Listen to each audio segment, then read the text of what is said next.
Throughout the years, Megadeth have had some incredible bass players. And although most people actually associate that spot with Dave Ellefson, in reality there were only half as many bassists as there were guitarists in Megadeth. So today, just like we did with drummers and guitarists of Megadeth in our previous videos, let's take a look at all of them. Here you go. As always guys, please do not hesitate to comment on anything you hear or see in this video, and especially if you disagree with me, because the whole point of our Metal Pilgrim channel is of course to start a conversation. But alright, let's do it. When Dave Mustaine got kicked out of Metallica and got back to LA in 1983, he wasn't exactly living large. He worked a telemarketing job thanks to his friend Robbie McKinney, who also happened to have a friend, Matt Kisselstein, and it was with those two guys with whom he worked 9 to 5, with whom Dave Mustaine, after earning enough money, he formed his first new band after Metallica. That one, of course, being the short-lived project called Fallen Angels, and it was that band that laid the foundations for what would eventually become Megadeth.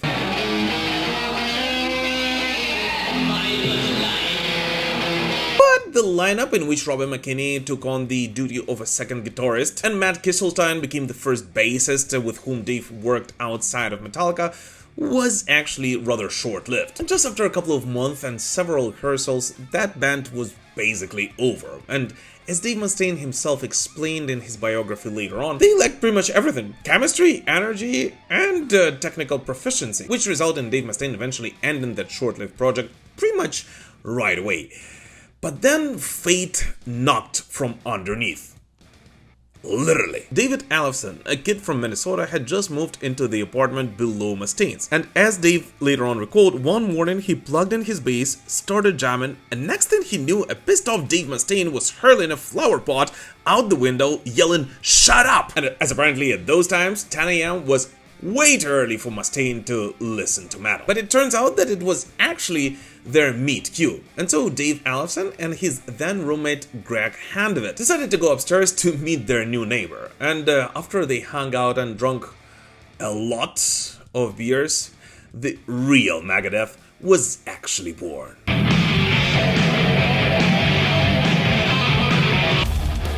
Interestingly enough, that guy who initially pissed off Dave Mustaine, David Ellefson, went on to become the only guy besides Mustaine to appear on every Megadeth album from their debut through 2002 split. He was there for the Birth of Thrash, the MTV Years, the Meltdown, and the Resurrection. Until, well, he was out. After the 2009 Endgame album, Ellefson came back for the Rust in Peace 20th anniversary tour in 2010. In 2004, Dave Mustaine decided to reform Megadeth, and of course his longtime partner in crime, Dave Ellefson, was the bassist whom he wanted to see on bass in his renewed band. Yet, as Megadeth mastermind recalled, Dave Ellefson wanted a bit too much money for his services, and apparently a bit more that either he deserved or Dave Mustaine could offer him. And that's Dave's words, not mine. So instead, for the very first time in the band's history, Megadeth have gotten a different bassist. But of that we will talk in a moment. But right after the Endgame album release in 2009, Megadeth announced their massive Rust in Peace 20th anniversary tour. And during that tour, which kicked off in 2010, Megadeth played Rust in Peace in its entirety. And for that incredible run, David Ellefson actually rejoined the band. As Dave himself records, the drummer Short Drower contacted him and told Dave that James LoMenzo was leaving the band. And it was time for two Davids to finally talk to each other. And so after the two co-founders of Megadeth patched things up, Dave Ellefson was back in the band. Together with Megadeth, during his second coming, Dave Ellefson released 3 studio albums. Those of course being 13, Super Collider, and Dystopia, with the latest, by the way, being one of the highest charted albums Megadeth have ever released in their entire career. And despite what anyone may say, I actually consider it to be one of the best albums this band has released post-2000s. Yet we all know that shortly before the release of the band's follow-up to Dystopia, The Sick, The Dying and The Dead, things got pretty ugly. On May 24th, 2021, after a scandal involving leaked videos and accusations, David Ellefson was fired.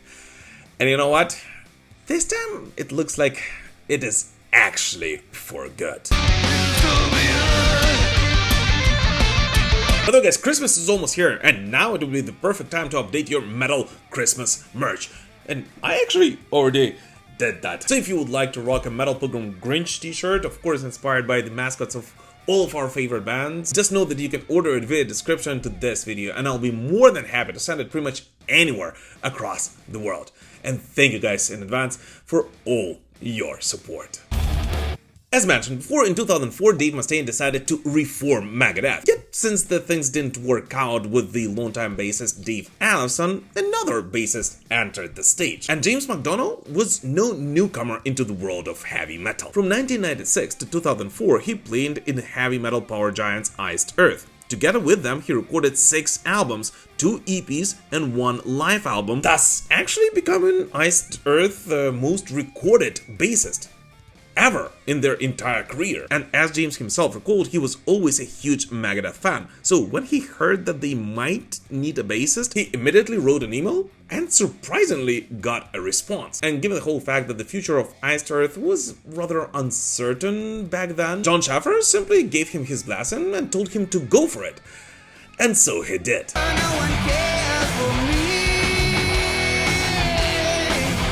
MacDonough's stint at Megadeth was actually rather short-lived. Only 2 years and no studio albums. Yet still, he was the one who played with the band on their first edition of Dave Mustaine's own Gigantour festival in 2005. Yet on February 10th, 2006, James MacDonough and Megadeth parted their ways. Peacefully and with no drama whatsoever. Which, as we all know, is a pretty rare thing to say. After James MacDonough's departure, Megadeth did not take too long to find a replacement for their second bassist. And so in February of 2006 already, less than 3 weeks after James's departure, another James stepped in. That one of course being James LoMenzo, better known as J. Lo. Oh wait.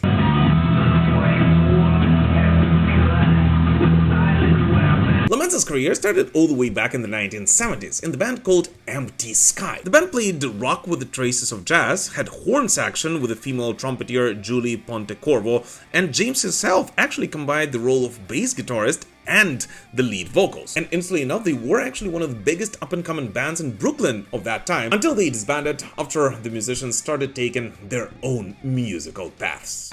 Just like that.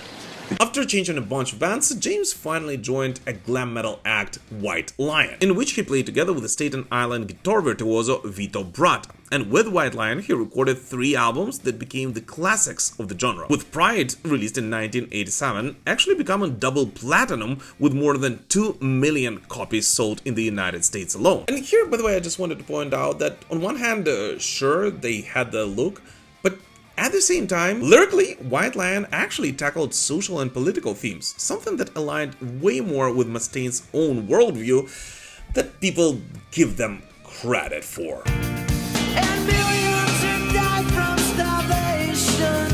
After J-Lo left White Lion in 1991, he played together with Zakk Wylde in his solo project and in Black Label Society from 2004 to 2005, until he joined Megadeth in the beginning of 2006. And together with Megadeth, he recorded United Abominations in 2007 and Endgame in 2009. Yet, sadly, he decided to leave the band in 2010. Yet, of course, as we all know, after Dave Ellefson was fired from Megadeth in 2021, James LoMenzo rejoined Megadeth. First as a touring member to play on the Metal Tour of the Year with Lamb of God. And later on May 31st of 2022, James LoMenzo was announced as a new full-time Megadeth bassist, thus becoming the second Megadeth bassist who had more than one stint in the band, and also automatically becoming the second longest lasting bassist this band has ever had, and it looks like the one with which Megadeth will end their journey.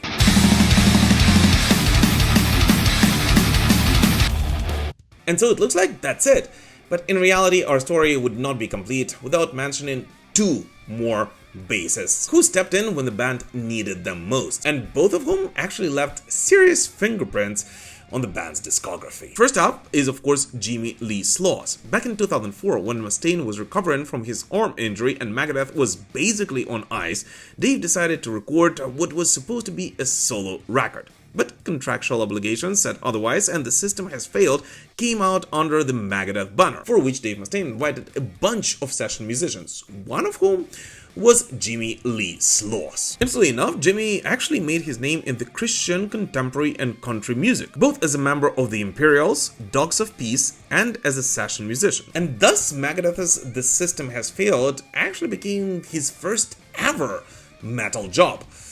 And you know what? I actually believe that despite not having any background in metal whatsoever, Jimmy actually did an incredible job on that record, laying down some of the heaviest and filthiest bass tones in the band's entire catalog.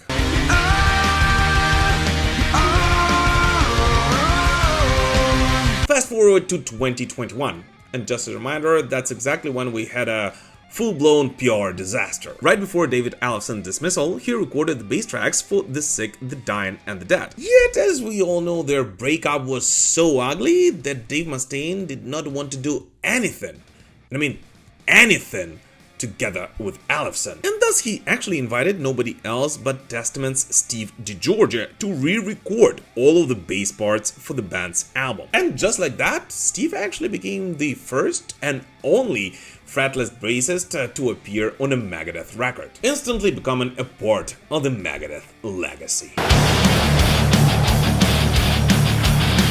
So here you go, these are all the bassists who'd ever worked together with Dave Mustaine on this little project called Megadeth. And which of those is your favorite one? Please let us know in the comments. And now that we have done this exercise with guitarists, bassists, and drummers of Megadeth, please let me know what other band would you like me to do a similar exercise with. Or if you would like me to release more episodes about Megadeth on the show in the future. But for now, thank you so much for watching, guys, and we will prevail. Slava Ukraini!